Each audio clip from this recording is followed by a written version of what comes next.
अरे वाह वाह वाह वाह वाह, आज तो मैंने अपने खेत से बहुत सारे और अच्छी अच्छी सब्जियां उगाई हैं। हाँ, आज लगता है कि इन्हें बाजार में बेचकर बहुत सारा मुनाफा होगा। चलो चलो चलो, जल्दी से सारी सब्जियों को बेचने चलता हूं। हाँ।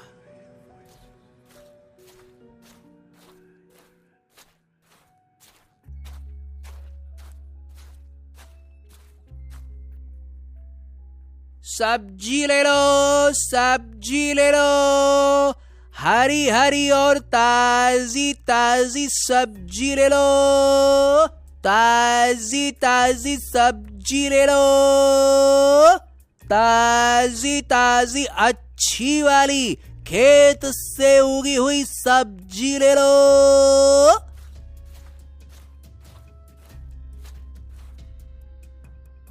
अरे हरी भाई, हाँ हाँ रुको भाई रुको, कैसे दिए सब्जी?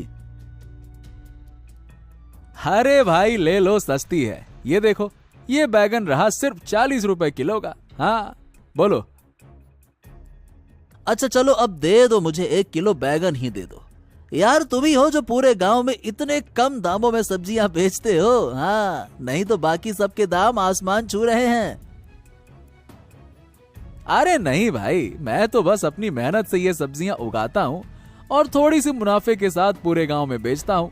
बस भगवान का दिया हुआ सब कुछ है, और क्या चाहिए। एक घने जंगल के किनारे बसा हुआ एक छोटा सा गांव, जहाँ के लोग बहुत ईमानदार थे।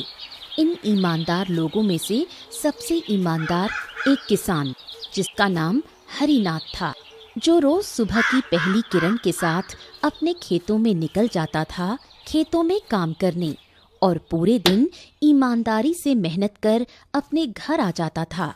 हरिनाथ अपने घर में अपनी पत्नी गौरी और 2 बच्चों के साथ रहता था।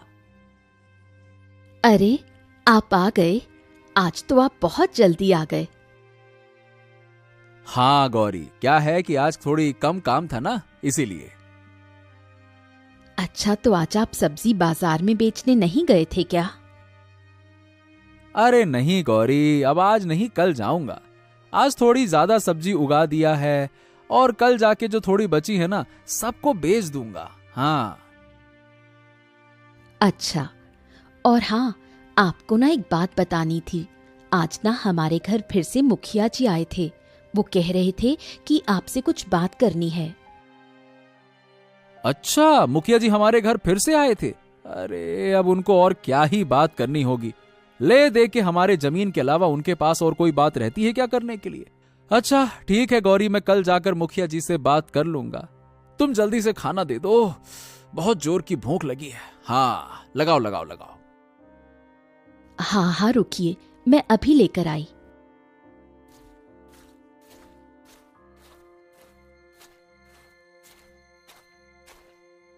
हरिनाथ और उसकी पत्नी बहुत सारी बातें करने के बाद खाना खाने लगते हैं और थोड़े समय बाद सोने चले जाते हैं।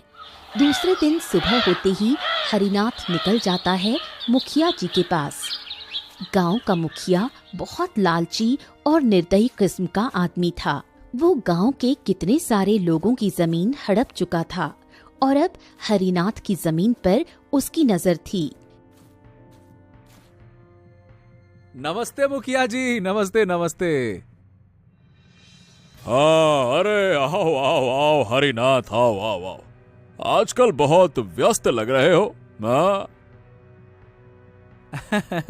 हाँ मुखिया जी, वो क्या है ना कि खेतों के काम के साथ साथ बाजार में सब्जी बेचने भी जाना होता है ना, इसीलिए थोड़ा व्यस्त रहता हूँ।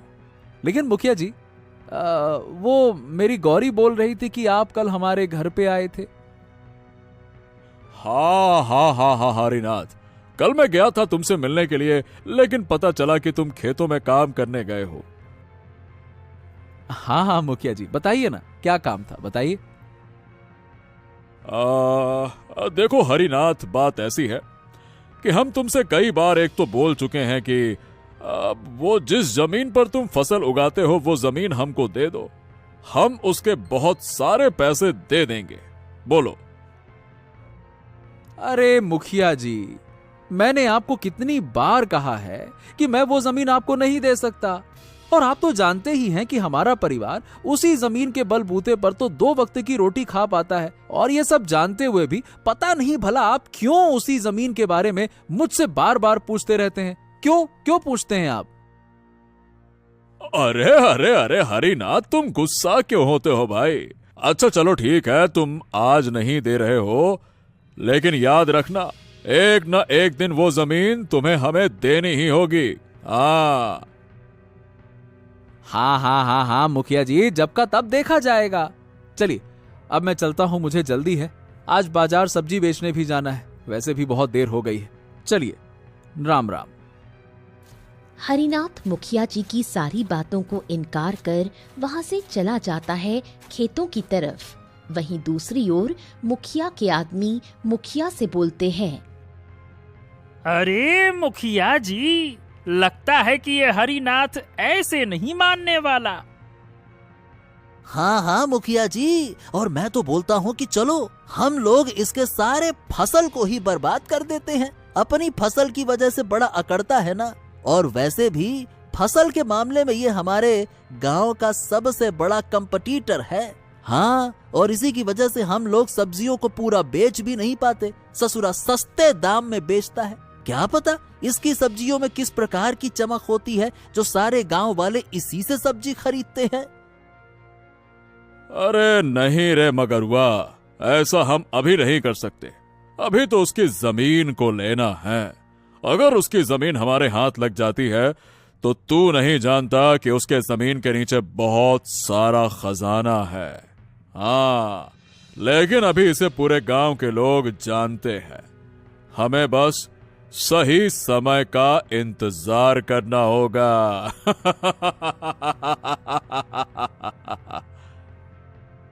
यहाँ मुखिया और मुखिया के लोग हरिनाथ की मेहनत और उसकी सफलता देख उसको रास्ते से हटाना चाहते थे।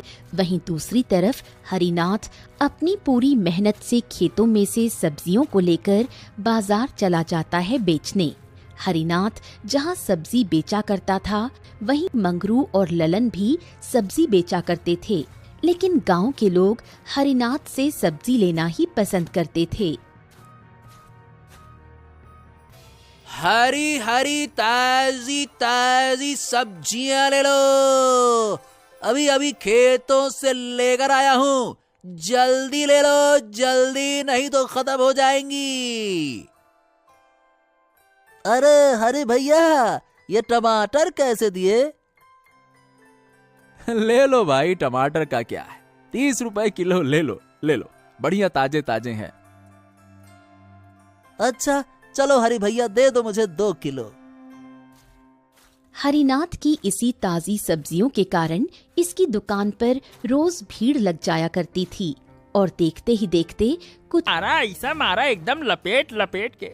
आपके रास्ते से मैंने उस कांटे को हटा दिया है। अब जाओ, खुलेआम उस हरिनाथ की जमीन को ले लो आप। अरे तुम लोगों को मैंने बोला था कि हरिनाथ को बस चोट पहुंचाना है, और तुम लोगों ने उसे मार दिया। अरे मुखिया जी आप भी ना। अरे चलो छोड़ो ना ये सब बातें, अब हमारा काम हो गया ना बस। और वैसे भी हम लोग पूरे गांव में ये बोल चुके हैं कि हरिनाथ को कल जंगल में एक भयानक जानवर उठा ले गया, और अब हरिनाथ नहीं रहा, बात ही खत्म। दूसरे दिन तभी गौरी को गांव वालों से पता चलता है कि हरिनाथ को कोई जानवर ले गया है, और गौरी रोने लगती है। तभी उसके पास मुखिया आता है और हरिनाथ की सारी जमीन के कागज ले लेता है। और अब मुखिया और उसके आदमी हरिनाथ की जमीन पर कब्जा कर लेते हैं। कुछ दिनों बाद, हे भगवान, अब वो मुखिया मेरी जमीन को भी हड़प लेगा, और मेरे बच्चे और गौरी का क्या होगा? अरे नहीं नहीं नहीं नहीं नहीं नहीं, नहीं। हरिनाथ को धोखे से मारने के कारण हरिनाथ की आत्मा को शांति नहीं मिली, और अब उसकी आत्मा जंगल में भटकने लगी थी। तभी उसके सामने एक लोमड़ी आता है। अरे दोस्त, तुम क्यों रो रहे हो? और इतने परेशानी में मैंने आज तक किसी को नहीं देखा। क्या बात है? अरे तुम बोल भी सकते हो और मुझे देख भी सकते हो? हाँ दोस्त, मैं एक रहस्यमयी लोमड़ी हूँ और मैं इसी जंगल में रहता हूँ। तुम इस जंगल में क्यों भटक रहे हो, बताओ? हरिनाथ इस लोमड़ी को सब कुछ बताता है।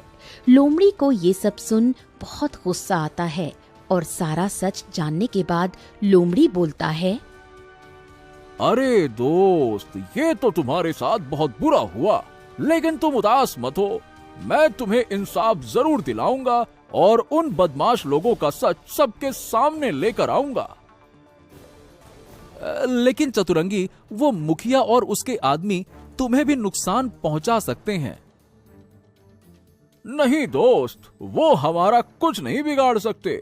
अब देखो, जैसा मैं बोलता हूं तुम वैसा करो। चतुरंगी हरिनाथ को एक सुझाव देता है और जैसे ही रात होती है, हरिनाथ मुखिया के घर पहुंचता है और जब मुखिया और उसके आदमी सो रहे होते हैं, तब हरिनाथ डरावनी डरावनी आवाजें निकालने लगता है। मुझे मारकर तुम लोग चैन की नींद सो रहे हो? अरे मुखिया, तूने मेरे जमीन पर कब्जा कर लिया। जल्दी से उसे मेरी पत्नी गौरी को दे दे, नहीं तो मैं तुझे नहीं छोड़ूंगा।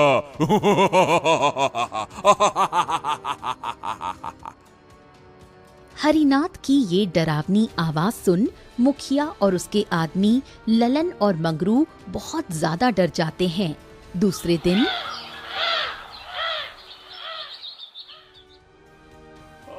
अरे, तुम लोगों ने कल रात को वो हरिनाथ की आवाज सुनी क्या?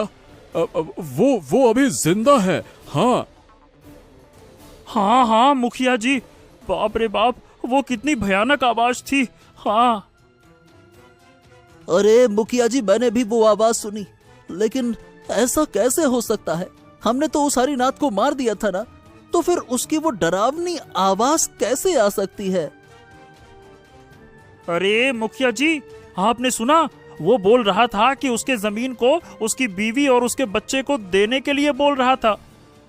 मुखिया जी, मुझे तो अब डर लग रहा है। हाँ। मुखिया के साथ उसके दोनों आदमी डर तो गए थे, लेकिन अभी उनमें से कोई भी अपनी गलती मानने को तैयार नहीं था। वहीं दूसरी तरफ वो रहस्यमय लोमड़ी हरिनाथ को फिर से बोलता है उन लोगों को डराने के लिए, और अब और भी भयानक तरीके से। और जैसे ही रात होती है,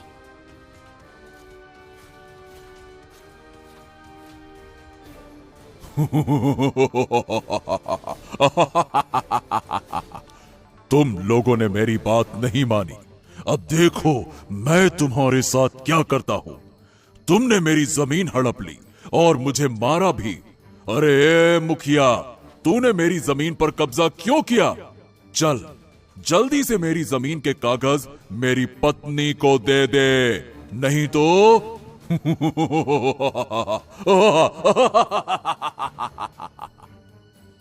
हरिनाथ की ये भयानक आवाज सुन ये सारे लोग डर जाते हैं और बाहर बहुत तेज हवा चलने लगती है। तभी थोड़े समय बाद जैसे ही सुबह होती है, मुखिया अपने दोनों आदमियों के साथ हरिनाथ के घर पहुंचता है और सारे गांव वालों के सामने अपनी गलती कबूल करता है। साथ ही साथ मुखिया ने जो गौरी से जमीन के कागज लिए थे उसको भी वापस लौटाता है। अरे लालची आदमी, तुम्हें हम लोगों ने अपने गांव का मुखिया बनाया और तुमने ही हमें धोखा दिया। ये ले। तभी सारे गांव वालों ने मुखिया और उसके आदमियों को पुलिस के हवाले कर दिया और उसी समय हरिनाथ की आत्मा प्रकट होती है, जो अपने बच्चों और पत्नी गौरी को अलविदा करते हुए गायब हो जाता है। हरिनाथ का दोस्त लोमड़ी भी जंगल वापस चला जाता है। कुंदनपुर गांव में रमेश अपनी पत्नी सुषमा और 20 साल के बेटे रोहन के साथ एक छोटे से घर में रहता था। रमेश बेहद ईमानदार और मेहनती इंसान था। फिर एक दिन माँ, माँ तुम कहाँ चली गई हो मुझे छोड़कर? माँ आ जाओ ना माँ, हे भगवान मेरी माँ की रक्षा करना।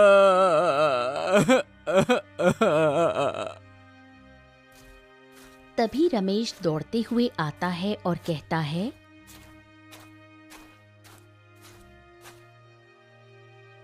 अरे अरे क्या हो गया रोहन बेटा, तुम रो क्यों रहे हो? पिताजी, माँ को मैं सुबह से ढूंढ रहा हूँ पर माँ मुझे कहीं नहीं मिल रही। माँ सुबह पानी लेने के लिए गई थी, तब से मैं उन्हें ढूंढ रहा हूँ पर वो कहीं नहीं मिल रही। पता नहीं कहाँ चली गई मेरी माँ। बस बस बस मेरे बच्चे, बस बस बस, तुम चिंता मत करो बेटा, मैं तुम्हारी माँ को ढूंढ कर लाता हूँ, है ना? तुम यहीं बैठकर मेरा इंतजार करना। चुप हो जाओ बेटा, चुप हो जाओ। मैं आता हूँ, मैं आता हूँ। पर पिताजी आप अकेले हैं, मैं भी आपके साथ चलता हूँ। नहीं बेटा, अगर तुम्हारी माँ घर पर आई तो कम से कम तुम यहाँ पर रहोगे ना, और देखो शायद तुम्हारी माँ आ जाए, है ना?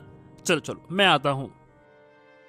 इतना कहकर रमेश ढूंढने के लिए निकल पड़ता है और 2 दिन बीत जाते हैं पर रमेश भी वापस नहीं आता।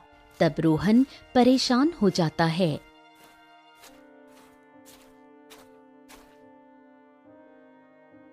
हे भगवान, अब पिताजी कहाँ रह गए? माँ, पिताजी आप दोनों कहाँ चले गए मुझे छोड़कर? अब मैं कैसे रहूंगा? मैं क्या करूं? कुछ समझ नहीं आ रहा।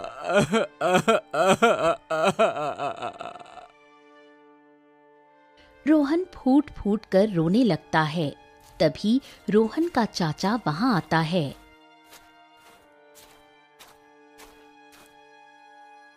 अरे क्या हो गया बेटा, तुम इतना रो काहे रहे हो? हम कई दिन से देख रहे हैं कि भैया और भाभी नजर नहीं आ रहे हैं, कहाँ गए वो?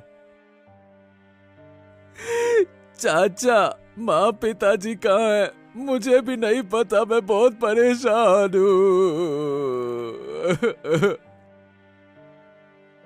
ओहो, पता नहीं वो लौट के क्यों नहीं आए अब तक। अब ठीक है, लेकिन बेटा रोहन तू चिंता मत कर, अब तू मेरे साथ चल। अब तू यहाँ अकेले नहीं रहेगा, मेरे घर पर तेरी चाची भी है, तू वहां आराम से रहना। इस सूने घर में अकेले क्या करेगा? अब ये घर इतना वीरान सा लग रहा है, चल तू मेरे साथ चल। लेकिन चाचा जी, अगर माँ पिताजी वापस आ गए तो? ओहो, तो तुम यहाँ आकर देखते रहना ना। आ गए तो ठीक है, अच्छी बात है। हाँ ठीक है चाचा। रोहन अपने चाचा के साथ चला जाता है। कुछ दिन बीतते हैं।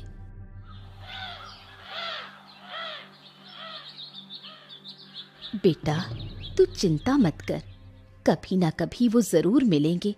तू मजबूत बन, उन्हें ढूंढने की उम्मीद मत छोड़ना।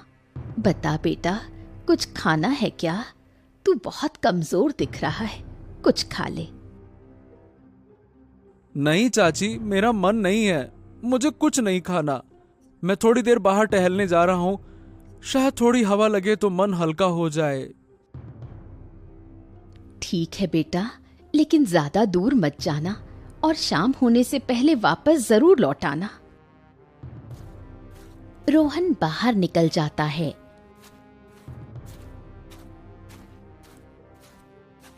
धीरे धीरे जंगल की गहराई में पहुंच जाता है। तभी झाड़ियों के पीछे से एक अजीब सा कुत्ता उसके सामने आ खड़ा होता है। रोहन, मैं जानता हूँ कि तुम अपनी माँ को ढूंढ रहे हो। मैं जानता हूँ कि वो कहाँ हैं, और मैं ये भी जानता हूँ कि उन पर क्या बीती है।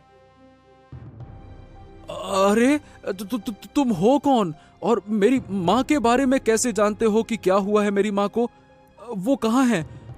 क्या सही सही बताओ, क्या वो अभी जिंदा है? मुझे बताओ मेरी माँ कहाँ है? मुझे बहुत याद आती है, मैं उनके बिना नहीं रह सकता, बताओ मुझे। हाँ हाँ, अगर तुम सच में जानना चाहते हो और अगर तुम अपनी माँ तक पहुँचना चाहते हो तो तुम्हें मेरे साथ पाताल लोक चलना होगा। वहीं छुपा है तुम्हारी माँ का रहस्य, वहीं दफन है उसका सच। नहीं नहीं नहीं नहीं नहीं, पाताल लोक कोई नहीं जाता। जो गया है वो कभी लौट कर नहीं आया। सब कहते हैं जो पाताल लोक की गहराइयों में चला गया वो वहीं रह जाता है, उसकी सांसें भी लौटती नहीं हैं। वैसे मैं वहां कैसे जा सकता हूं? मैं तो बस अपनी माँ को वापस पाना चाहता हूं, मैं मरना वरना नहीं चाहता। हो रोहन, तुम्हारी माँ को तुम्हारी जरूरत है, वो अभी जिंदा हैं, लेकिन बेचारी बहुत कष्ट में है। वो तुम्हें पुकार रही हैं, उसके दिल की हर धड़कन तुम्हें ढूंढ रही है। अगर तुम नहीं गए तो वो हमेशा के लिए खो जाएंगी। बताओ, क्या तुम उसे ऐसे अकेले छोड़ सकते हो? क्या उसकी पुकार को अनसुना कर सकते हो? बताओ। हो ऐसा? तो ठीक है, अगर मेरी माँ को मेरी जरूरत है फिर तो मैं किसी भी लोक में जा सकता हूँ। मैं अपने चाचा चाची को कुछ नहीं बताऊंगा, मैं किसी को रोकने का मौका ही नहीं दूंगा। मैं बस किसी भी तरह से अपनी माँ को वापस पाना चाहता हूँ, चाहे मुझे अपने प्राण ही क्यों ना देने पड़े। चलो, मैं तैयार हूं। तो ठीक है, कल यहाँ आना इसी जगह पर, ठीक है? हाँ ठीक है। फिर रोहन घर वापस लौटता है।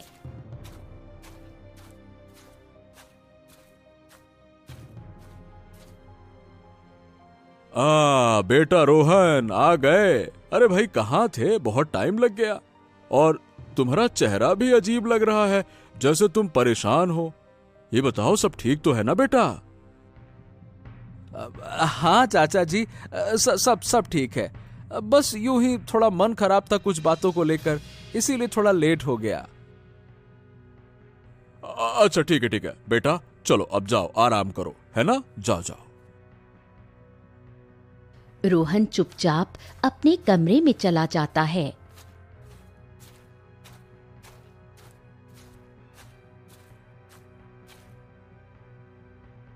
सुनिए जी, आपने देखा ना रोहन को?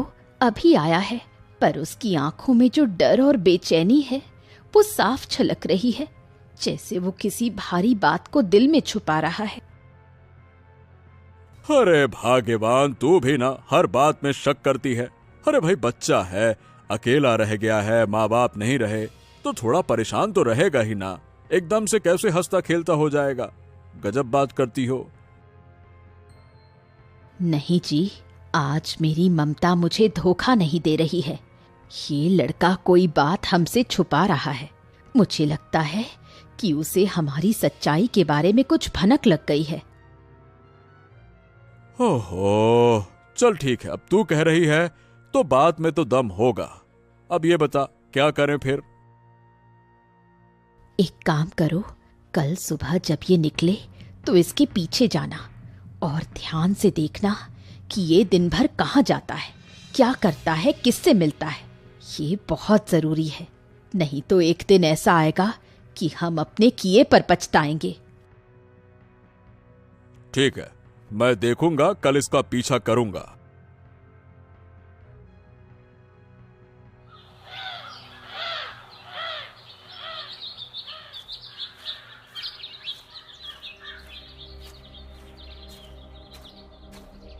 अगली सुबह बिना किसी को बताए रोहन पाताल लोक की ओर निकल पड़ता है।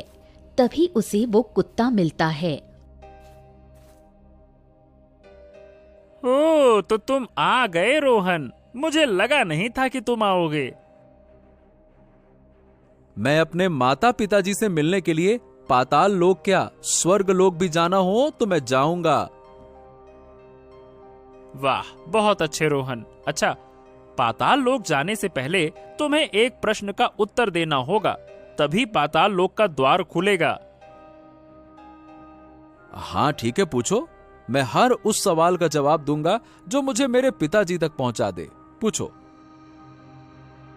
ठीक है, तो बताओ, अगर तुम्हें अपने सामने दो रास्ते दिखें, एक ऐसा जो तुम्हें आराम और खुशी देगा, लेकिन तुम्हारे माँ पिताजी हमेशा के लिए खो जाएंगे। और दूसरा रास्ता ऐसा जो कांटों से भरा है, दुख तकलीफ और दर्द से गुजरेगा, लेकिन उसमें तुम्हारे माँ पिताजी तुम्हारे सामने होंगे। तो बताओ, तुम कौन सा रास्ता चुनोगे? अगर वो रास्ता कांटों से भरा है, अगर उसमें मेरी हर एक सांस जलती हुई लगेगी, अगर हर कदम मेरे पैरों को लहूलुहान कर देगा, फिर भी अगर उस रास्ते के आखिरी छोर पर मेरी मां मेरा हाथ थामे खड़ी होंगी और पिताजी की आवाज मुझे पुकारेगी, तो मैं बिना एक पल गवाए उसी रास्ते पर चलूंगा, क्योंकि बिना उनके मैं अधूरा हूं और अधूरे जीवन से बड़ा कोई कांटा नहीं होता। कुत्ता मुस्कुराता है और तभी धरती की जमीन पर एक चमकती हुई रेखा रोहन के सामने बनती है और गहराई में उतरती है।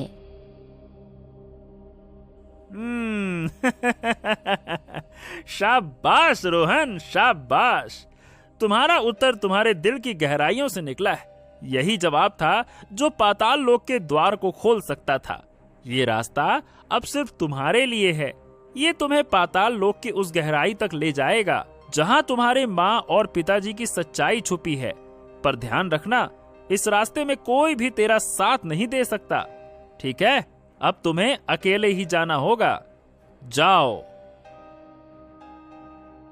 हाँ, मैं जानता हूं कि अब ये सफर मेरा है, लेकिन तुम्हारा साथ मेरे दिल में रहेगा।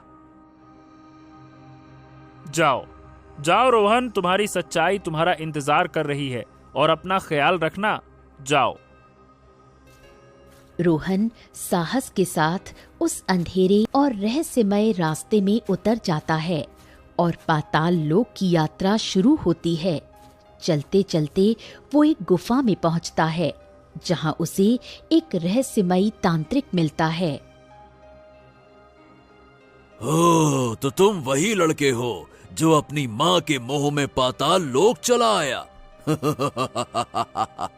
बहुत साहसी हो तुम, लेकिन यहां तक आना ही काफी नहीं है। अगर तुम अपनी माँ से मिलना चाहते हो तो तुम्हें अपने शरीर को त्यागना होगा। हैं? अपने शरीर को त्यागना मतलब क्या मुझे मरना होगा? क्या मैं फिर कभी लौट नहीं सकूंगा? क्या मैं फिर कभी अपने घर को नहीं देख पाऊंगा? चाचा चाची को नहीं देख पाऊंगा क्या? हाँ, लेकिन अगर यही रास्ता है मां से मिलने का, तो ठीक है, मैं तैयार हूं, क्योंकि मेरे लिए इस जीवन का कोई अर्थ नहीं अगर उसमें मेरी मां नहीं है।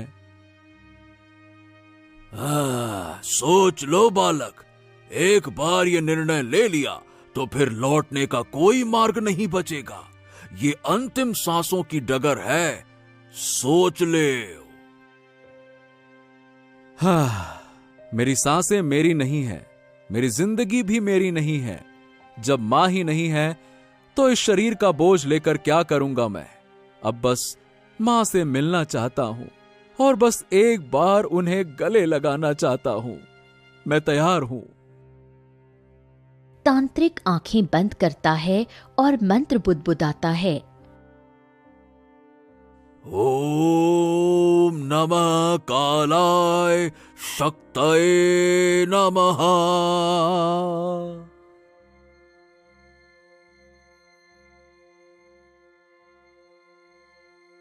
रोहन की सांसें धीमी पड़ने लगती हैं। उसका शरीर बर्फ की तरह ठंडा हो जाता है। तभी वही कुत्ता वहां आता है। ओ, तो आखिर तू आ ही गया। मैं जानता था कि तू आएगा ही।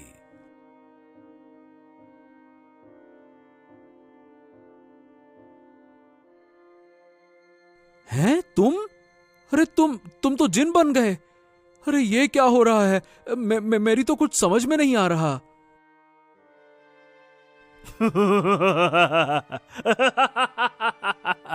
यही तो मेरी चाल थी और तुम हमारे जाल में फंस चुके हो। अब तुम चाहो भी तो इस जाल से निकल नहीं सकते।